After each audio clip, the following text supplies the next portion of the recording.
La galaxie était silencieuse, trop silencieuse.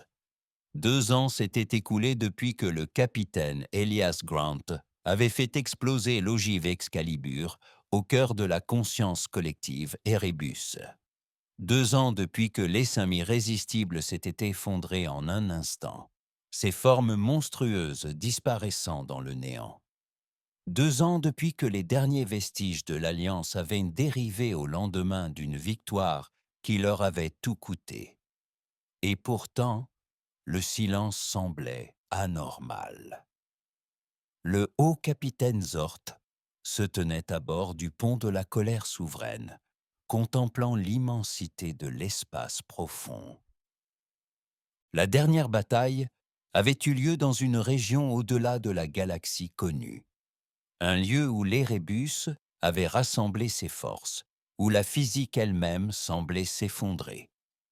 Il ne restait plus qu'une zone morte, un abîme vide où les lois de la réalité s'infléchissaient encore de manière injustifiée. La guerre était finie. Alors pourquoi avait-on encore l'impression que quelque chose nous observait? Grand capitaine. Zort se retourna, son second, le seigneur de guerre Trex, debout à ses côtés, raide. Les cicatrices de la bataille marquaient encore sa peau écailleuse, rappel des horreurs auxquelles ils avaient survécu de justesse. Qu'est-ce qui se passe? Demanda Zort. Trex hésita. Des capteurs détectent des anomalies aux abords de la zone morte. C'est étrange. Les épines de Zort se raidirent. Définissez étrange.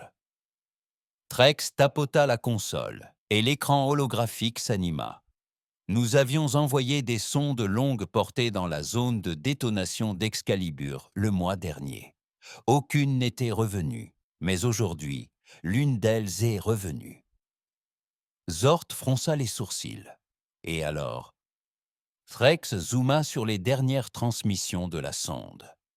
Des parasites emplissaient l'écran, des lectures déformées, clignotant de manière erratique. L'écran était saturé, des données déformées clignotaient de manière erratique. Puis, pendant un bref instant, quelque chose apparut. Une ondulation dans l'obscurité, le bref scintillement d'une signature énergétique inconnue. Puis la sonde disparut. Pas d'explosion, pas d'interférence. Elle avait simplement disparu. Zort serra les mâchoires, rejoué. Trex obéit, mais les résultats restèrent inchangés. L'anomalie ne dura pas plus de 3 secondes. Une perturbation, quelque chose qui bougeait dans l'obscurité. C'était impossible. Les Erebus étaient morts.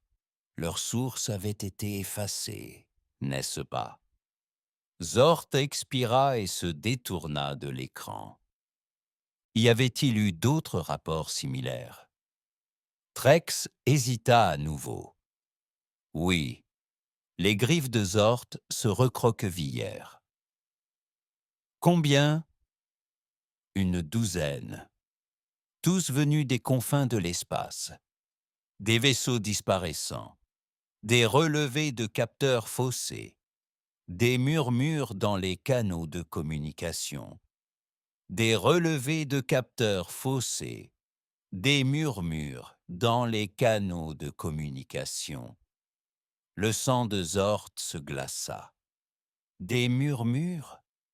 Threx hocha la tête d'un air sombre. Des voix, des schémas qui ne correspondaient à aucune langue connue.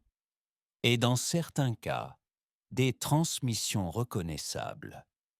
Déformées, mais il déglutit. Certains d'entre eux semblaient humains. Zort se tourna complètement vers lui, l'estomac noué. C'était impossible. Vraiment? L'expression de Trex était sombre.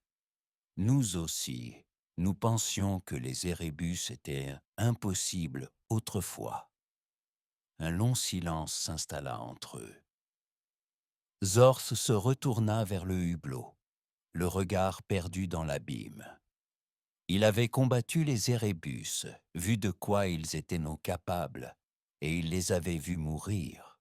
Mais maintenant, quelque chose de nouveau avait pris leur place. Quelque chose bougeait dans l'obscurité, et cela les rappelait. La guerre était censée être terminée. L'humanité avait incendié sa planète natale pour arrêter les rébus. Les derniers vestiges de l'Alliance galactique avaient fui aux confins de l'espace, brisés mais vivants. L'ogive et Excalibur avaient accompli ce que rien d'autre n'avait pu faire. L'ennemi avait disparu. Et pourtant, quelque chose subsistait, quelque chose d'anormal. Le haut capitaine Zort arpentait le pont de commandement du souverain Kourou, ses griffes frappant le sol métallique froid. Les rapports de Trex persistaient dans son esprit, des murmures dans des canaux morts, des vaisseaux disparus, des anomalies à la limite de la zone de détonation d'Excalibur. Ça n'avait aucun sens. Les Érébus avaient disparu. Ils devaient disparaître. Ça n'avait aucun sens. Les Érébus avaient disparu. Ils devaient disparaître. « Salut, capitaine !» appela une voix depuis le puits de détection. Zort se retourna, le dos raidi. Au rapport. Les doigts du technicien dansèrent sur la console. Nous avons reçu une autre transmission. Elle est faible, mais elle vient de l'intérieur de la zone morte. Zort s'avança vers la console, les yeux rivés sur l'écran. Les données étaient brouillées, déformées, au point d'être méconnaissables. Mais tandis que le technicien nettoyait le signal, quelque chose se dégagea des parasites. Une voix, faible, cassée, mais reconnaissable. « À l'aide !» Zort haleta. L'équipage de la passerelle se tut. L'expression de Trex s'assombrit. Analysez-le. S'il s'agit d'une transmission résiduelle de la guerre, je veux le savoir. Le technicien travailla rapidement, filtrant les distorsions. La voix s'éleva. L'estomac de Zort se noua. C'était humain. Voici le capitaine Elias Grant. Je le répète, je suis toujours là. Le silence sur la passerelle devint étouffant. Les griffes de Zort se refermèrent en poing. Sa voix était à peine plus forte qu'un murmure. C'est impossible. Il devait s'agir d'une ruse. Zort était assis dans la salle de guerre, avec ses officiers supérieurs, les yeux fixés sur la projection holographique du signal récupéré. Il avait entendu les derniers mots de Grant avant l'explosion de l'ogive Excalibur. Il avait vu les signaux des capteurs invincibles, tandis que l'explosion consumait tout. Le capitaine Elias Grant était mort. Et pourtant, le capitaine Elias Grant était mort. Et pourtant, Zort poussa un profond soupir. Était-ce une imitation des rébus? L'un des officiers, un humain grisonnant nommé commandant Sato, secoua la tête. J'ai combattu les Érébus pendant des années. Ils n'ont jamais prétendu être nous. Ils ont dévoré. Ils ont pris le contrôle de corps, de vaisseaux, de planètes entières. Mais ils n'ont jamais usé de tromperie. Ils n'en avaient pas besoin. Trex croisa les bras. Alors, qu'est-ce que c'est que ça? Sato hésita avant de reprendre la parole.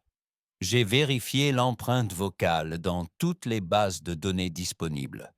C'est une correspondance exacte avec Grant. Il se pencha en avant. Exactement. Aucune erreur, aucune incohérence. Les épines de Zort se hérissèrent. C'était impossible. L'ogive et Excalibur ne l'avaient pas seulement détruit, elles l'avaient effacé. Ce secteur tout entier avait été anéanti. Sato soutint son regard. Et pourtant, le signal venait de là. Un silence glacial s'abattit sur la pièce. Zord serra les mâchoires. Il ne croyait pas aux fantômes, mais si l'Érébus lui avait appris quelque chose, c'était que l'univers recelait des horreurs incompréhensibles. Si c'était un piège, il devait le savoir. Et si, d'une manière ou d'une autre, Elias Grant était vivant. Alors ils avaient laissé quelque chose derrière eux dans les ténèbres, quelque chose d'inachevé. Xort expira, prenant sa décision. Nous rentrons. Le souverain Kourou évoluait dans le vide, tel un prédateur silencieux, sa coque usée par la guerre, glissant au-dessus des vestiges dévastés de la zone de guerre d'Érébus. Il n'était pas seul. Une petite flotte l'accompagnait. 30 vaisseaux, derniers vestiges de la puissante alliance galactique. Des destroyers humains, des cuirassés royans, des vaisseaux de reconnaissance Tari, et une poignée d'appareils indépendants ayant survécu à la guerre par pure chance. Ils avaient tous vu les horreurs de leurs propres yeux, et pourtant, ils étaient revenus là où tout s'était terminé. Le capitaine Zort se tenait sur la passerelle, les yeux rivés sur l'écran. Ils approchaient des coordonnées du signal, la zone de détonation d'Excalibur, ou ce qu'il en restait, la zone de détonation d'Excalibur, ou ce qu'il en restait. Le vide était erroné. Même à travers les hublots renforcés, l'espace lui-même semblait fracturé. La zone où l'arme avait explosé ne ressemblait pas à un champ de bataille ordinaire. Elle était plus vide qu'elle n'aurait dû l'être, comme si quelque chose avait rongé la trame même de la réalité. « Salut, capitaine », dit Trex depuis son poste. « Nous franchissons le seuil. » Zort expira lentement. État. Les griffes de Trex dansaient sur la console. Les capteurs sont peu fiables. Certaines mesures indiquent un vide total. D'autres... Il hésita. « Je ne sais pas, monsieur. Comme si l'espace se déplaçait autour de nous. » Xort fronça les sourcils. Et le signal. Sato, le commandant humain, vérifia ses instruments. Toujours là, inchangé. Qui que ce soit, celui ou celle qui aimait, attend. Exhort se tourna vers son équipage. Envoyez une sonde. Je veux des scans complets avant de faire un pas de plus. Un petit drone se détacha de la flotte, ses propulseurs s'allumant tandis qu'il fonçait vers l'anomalie. L'équipage de la passerelle observa le flux de données. Pendant un instant, tout sembla normal. Puis l'écran vacilla. Les données furent corrompues. Le signal de la sonde se transforma en un charabia illisible, jusqu'à ce qu'il soit remplacé par autre chose. Une voix, un murmure, ponctué de parasites et de distorsions. Je vous l'ai dit, je suis toujours là. Zort sentit son sang se glacer. C'était Elias Grant, et il les attendait dans l'obscurité. Le pont du souverain Kourou était plongé dans un silence de mort. La sonde avait été complètement coupée, ne laissant que des parasites. Pourtant, la voix persistait à leurs oreilles, grésillant dans les communications. C'était indéniablement la voix d'Elias Grant, calme, posée, le même ton qu'il avait utilisé lors de chaque bataille avant la perte de la Terre. Mais c'était impossible. Il était mort. Les griffes de Zort se crispèrent dans son dos.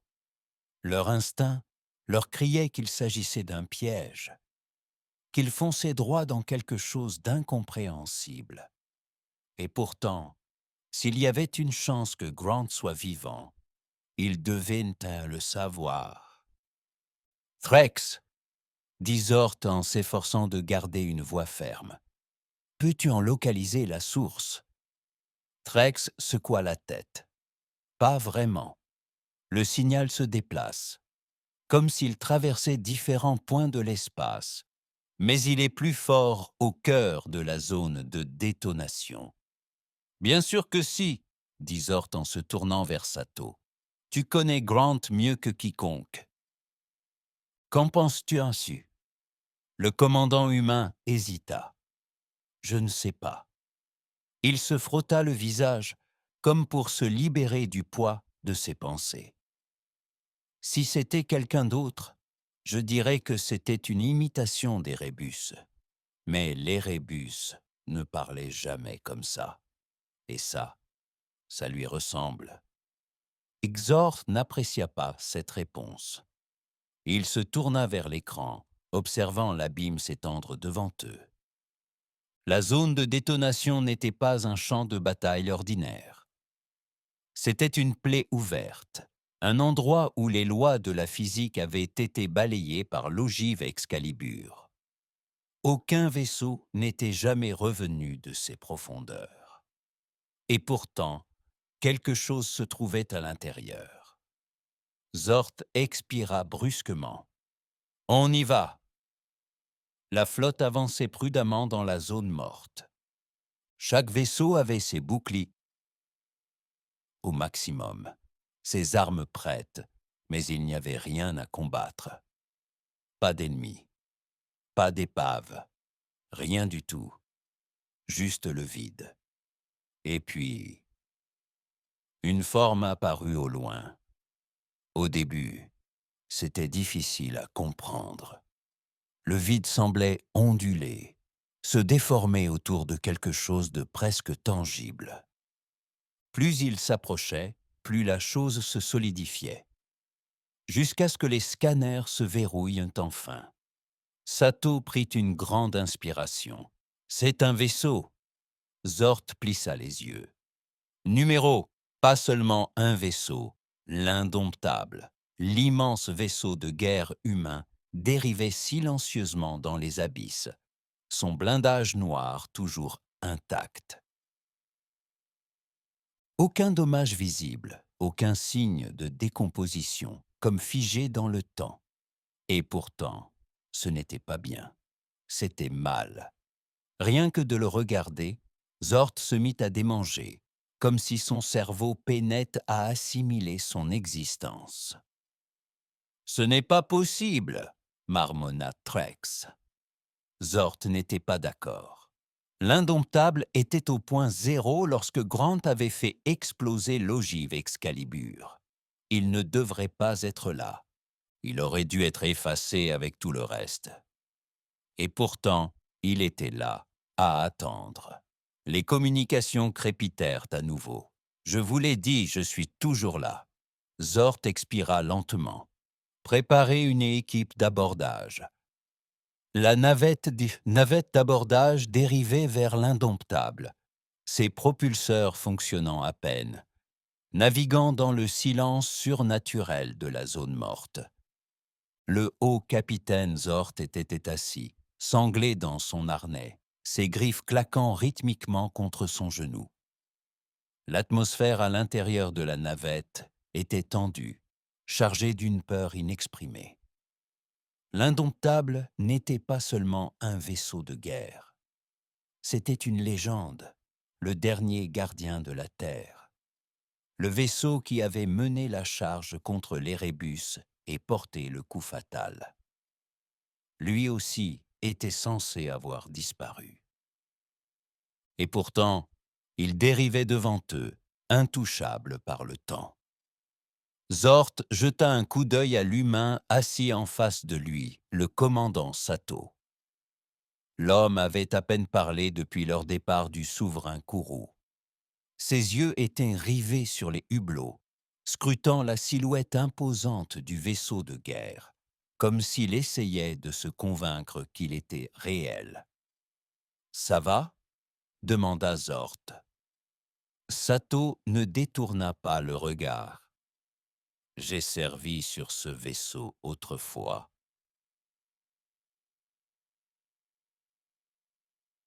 Sa voix était basse, 5 ans avant que Grant ne prenne le commandement. Zort pencha la tête. « Tu le connaissais bien ?» Sato expira, assez pour savoir que s'il est là, ce n'est plus lui. Le mot résonna lourdement dans la cabine. Zort tourna le regard vers l'avant, tandis que l'indomptable grandissait dans le hublot.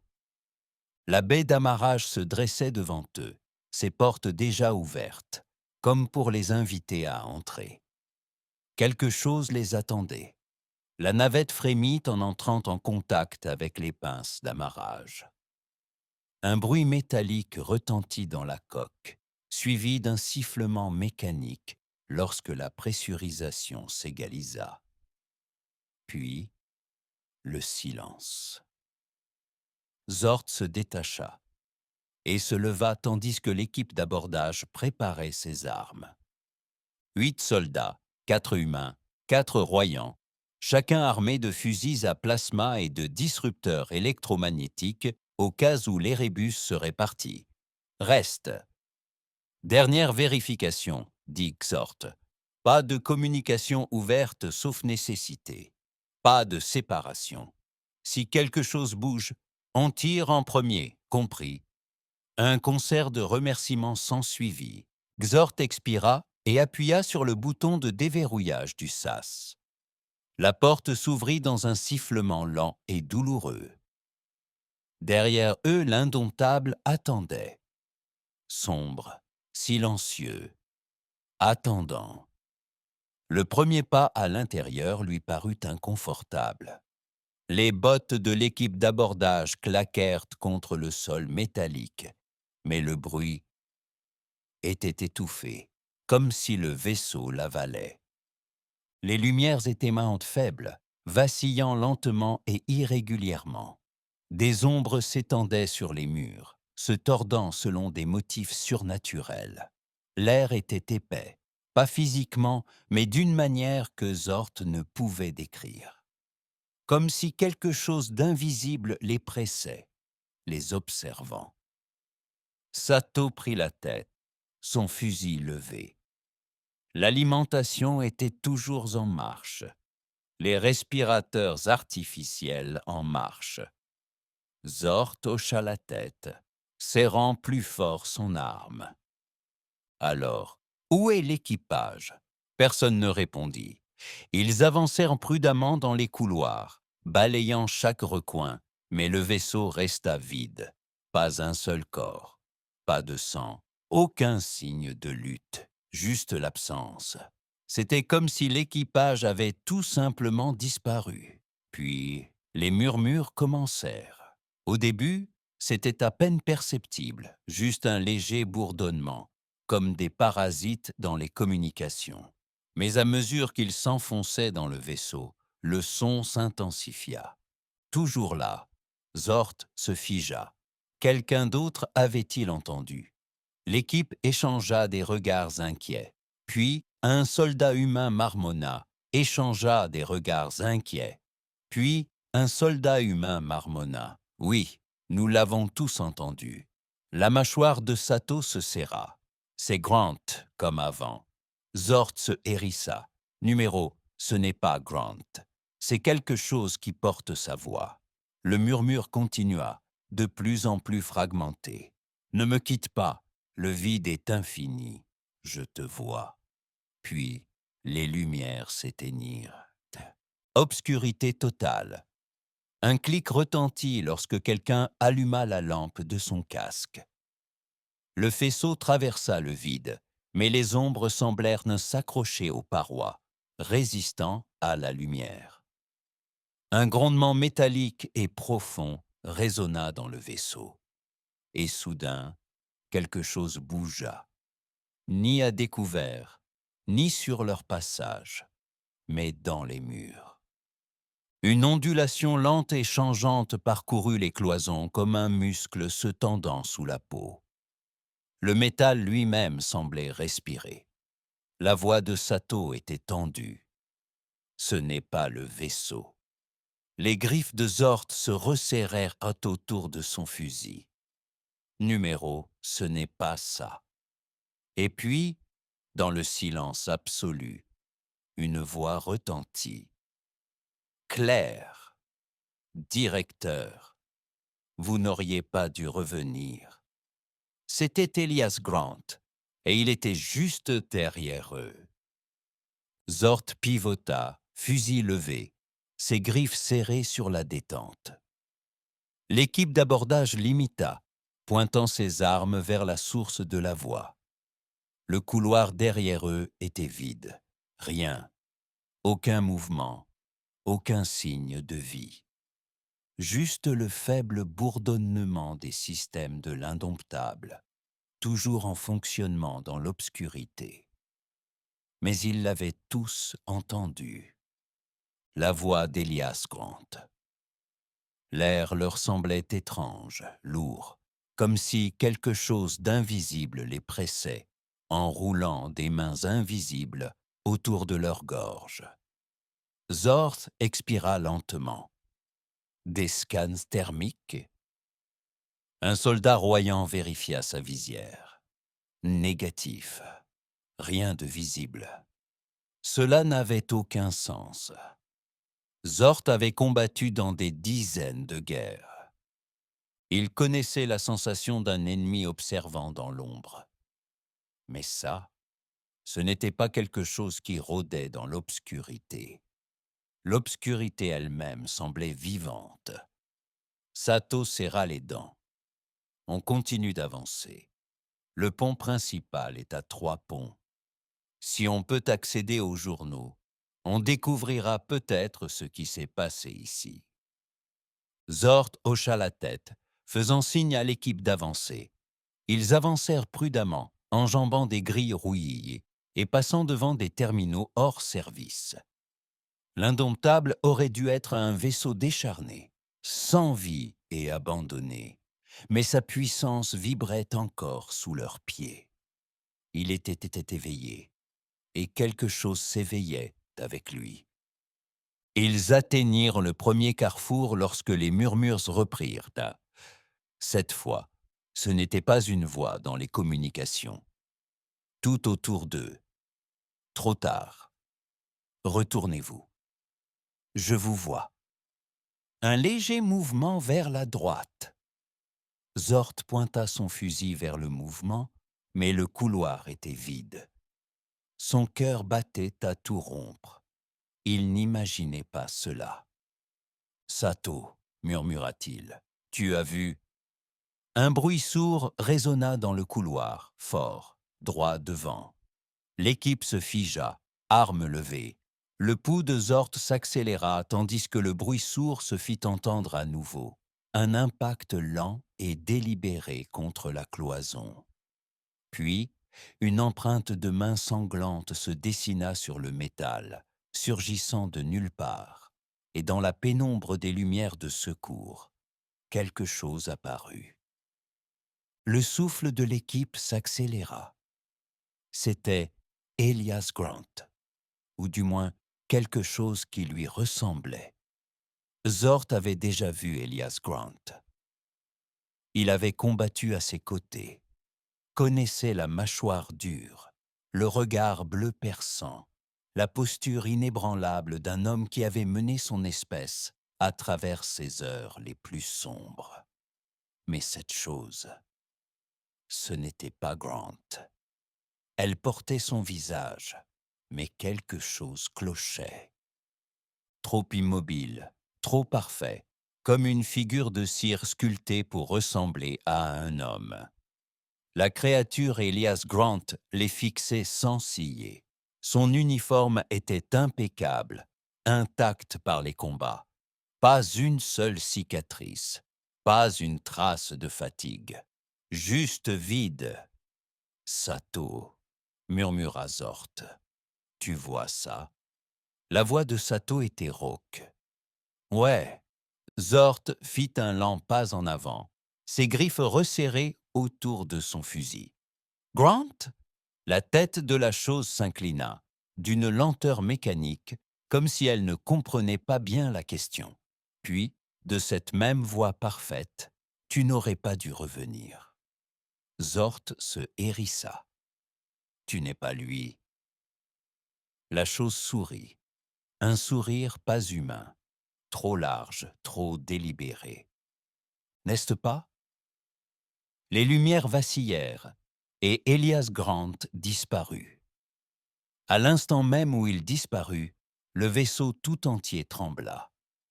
Les cloisons grondèrent comme du métal vivant se tordant sous la pression.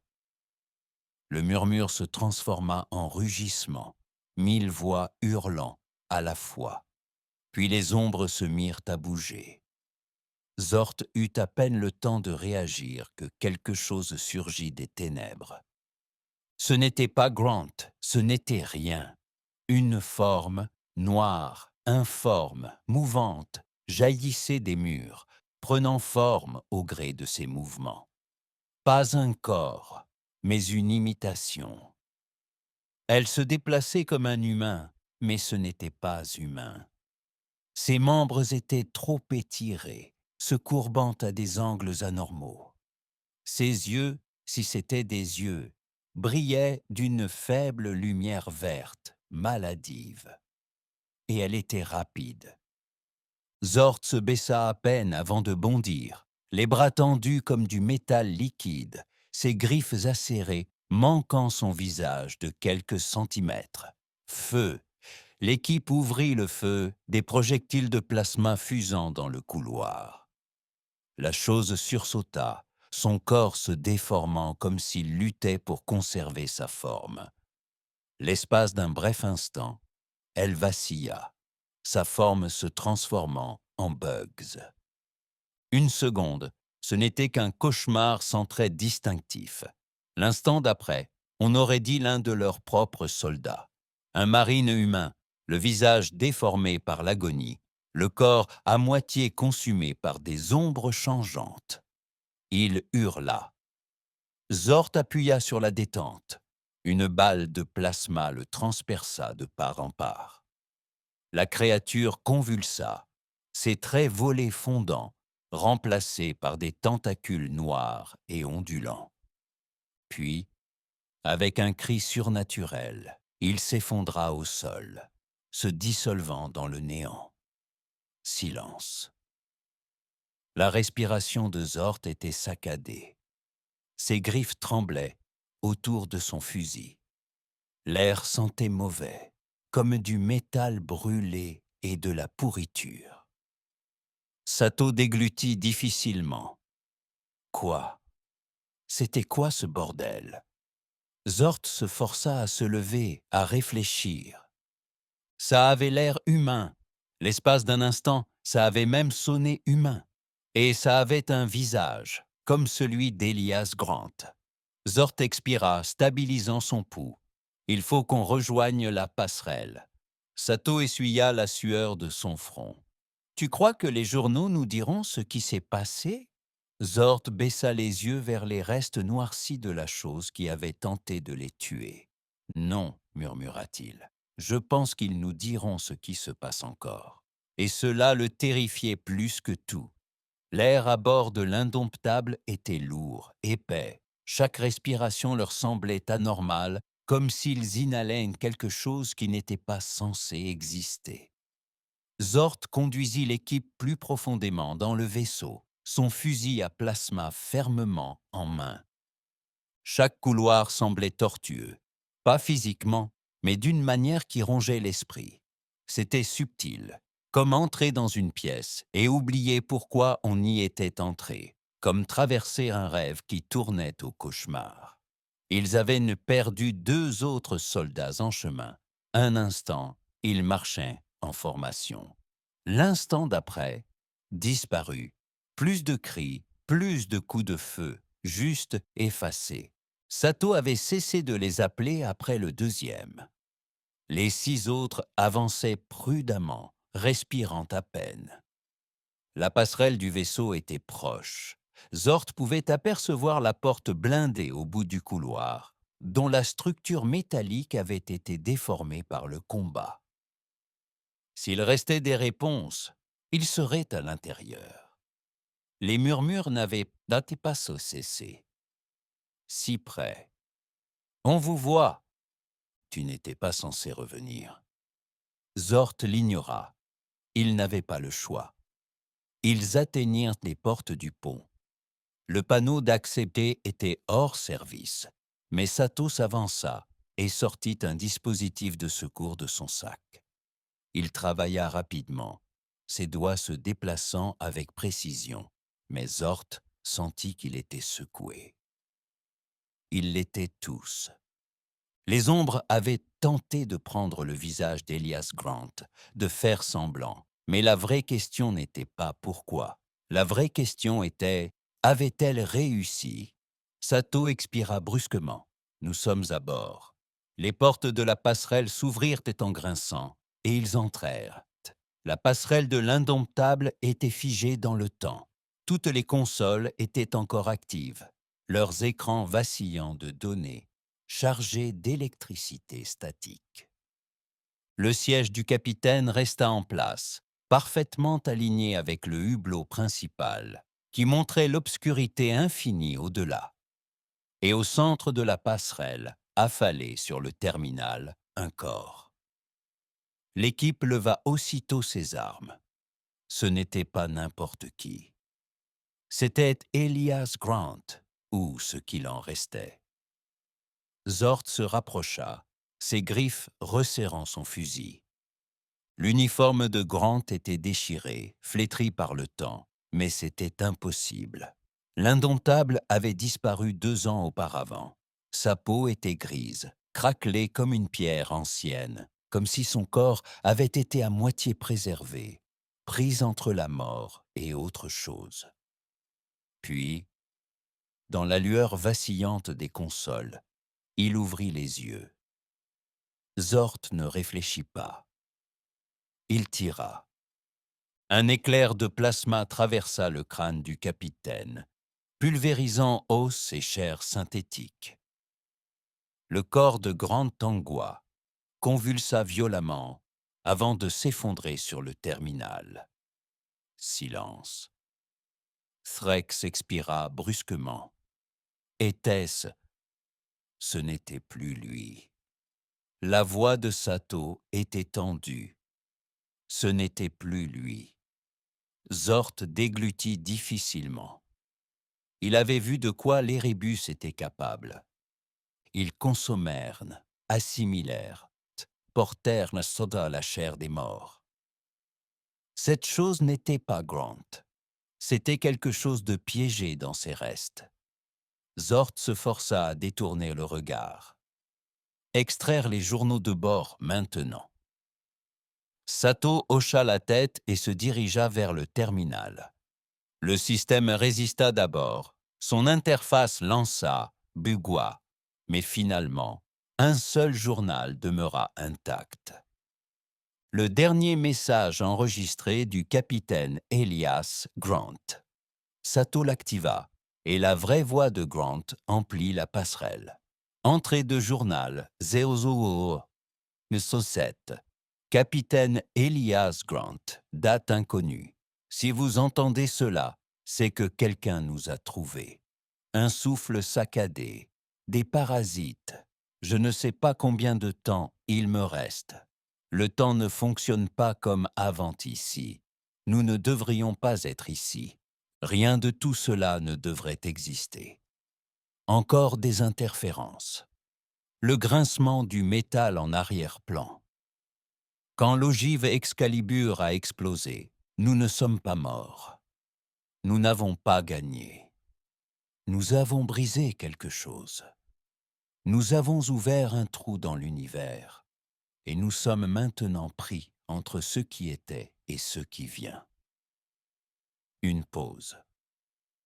Je ne sais pas si je suis encore en vie. Je ne sais pas si je suis déjà mort. Je ne sais pas si je suis encore en vie. Je ne sais pas si je suis déjà mort. Les murmures dans le vaisseau s'intensifièrent. Zort serra les mâchoires. La voix de Grant continua, plus faible maintenant. Ce n'était pas seulement l'érébus. Ce n'était que le début, juste le symptôme de quelque chose de bien pire. Un long et douloureux silence. Et puis, si tu as trouvé ce journal, tu dois filer. Parce que si tu m'entends, ils t'entendent aussi. Le journal prit fin et les murmures cessèrent. Le silence qui suivit fut pire que n'importe quel bruit. Sato s'éloigna du terminal, le visage pâle. S'éloigna du terminal, le visage pâle. Quoi?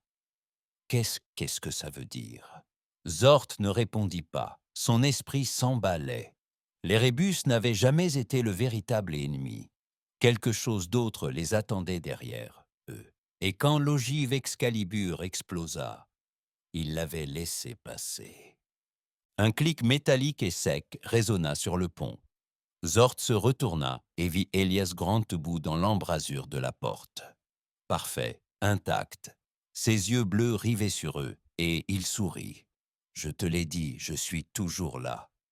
Je te l'ai dit, je suis toujours là. » La chose au visage d'Elias Grant se tenait dans l'embrasure de la porte, immobile.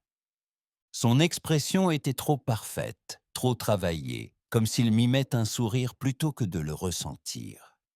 Zort resserra sa prise sur son fusil. Le véritable Elias Grant était mort. Il venait de voir son corps décomposé affalé sur la console de la passerelle. Alors, quoi qu'il en soit, ce n'était pas lui. Trex grogna en levant son arme. « Brûlez-le !» Ils ouvrirent donc le feu. Des projectiles de plasma transpercèrent la poitrine de la silhouette, faisant fondre la chair synthétique et brûlant les murs derrière elle. La force aurait dû envoyer un corps normal s'effondrer au sol, mais Grant ne tomba pas, ne broncha pas, ne réagit même pas.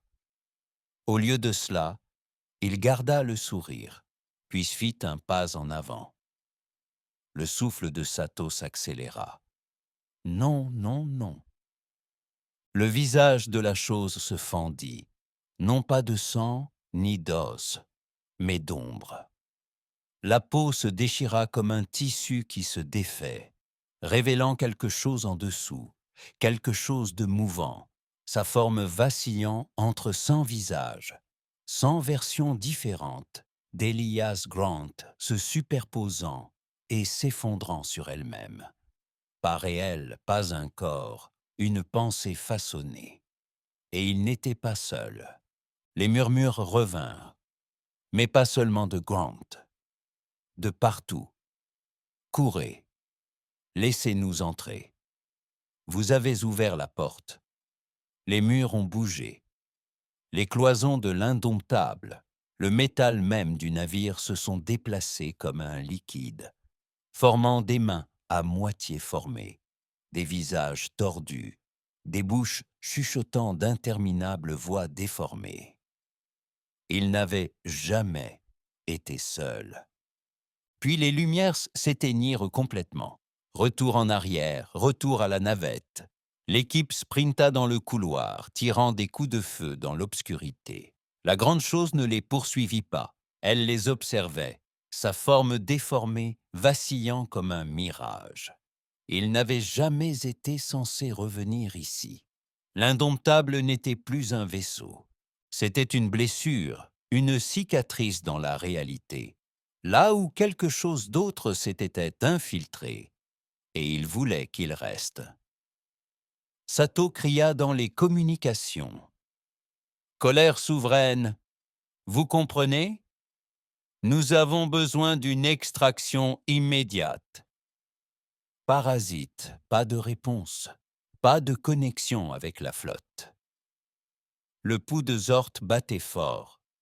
Le vaisseau essayait de les couper de la réalité, de les piéger ici. « Continuez d'avancer, » aboya-t-il. Ils atteignirent le hangar, la navette toujours intacte, Threx se jeta presque sur le siège du pilote, enclenchant les propulseurs. Montez, montez. Zort jeta un dernier regard vers le couloir. Grant était toujours là, debout sur le seuil, à observer. Le vaisseau tremblait violemment. Sa structure se déformait. Les parois respiraient. Et pour la première fois, le sourire de Grant s'effaça. Il s'est réveillé maintenant. Tu l'as rendu à eux. Le sang de Zort se glaça. Il se précipita dans la navette, claquant les coutilles. Les moteurs de la navette rugirent. Les propulseurs s'allumèrent, tandis qu'il s'élançait de l'indomptable, fonçant vers l'espace. Derrière eux, le vaisseau ondulait, sa forme s'effondrant vers l'intérieur, se déformant comme un mirage. Puis il disparut, non pas détruit, non pas en ruine, juste effacé, comme s'il n'avait jamais existé. Dès qu'ils revinrent dans l'espace normal, la colère souveraine réapparut sur leurs capteurs. Les communications crépitèrent. « Salut, capitaine. Que s'est-il passé? Vous avez disparu de tous les systèmes. Une seconde, tu étais là, et puis plus rien. » Zort ne répondit pas immédiatement. Il se tourna vers Sato. Les mains de l'humain tremblaient. Son visage était pâle. « Tu l'as vu aussi, » dit doucement Zort. Sato hocha la tête. Grant n'était jamais là. Sato expira en tremblant. Numéro, il n'était pas là. Quoi qu'ils aient vu, quoi qu'il ait pu porter sur sa voix, ça n'avait jamais été Elias Grant. C'était autre chose, quelque chose d'attendu, de patient. Zort prit une inspiration lente et régulière. Ramenez-nous à la flotte, maintenant. Ils avaient ouvert une porte, et quelque chose l'avait franchie. La guerre n'avait jamais eu pour origine les rébus. Il n'était que la première infection. La vraie guerre. Le véritable ennemi. Il l'avait observé tout le temps. Et maintenant, il savait qu'il l'avait vu aussi.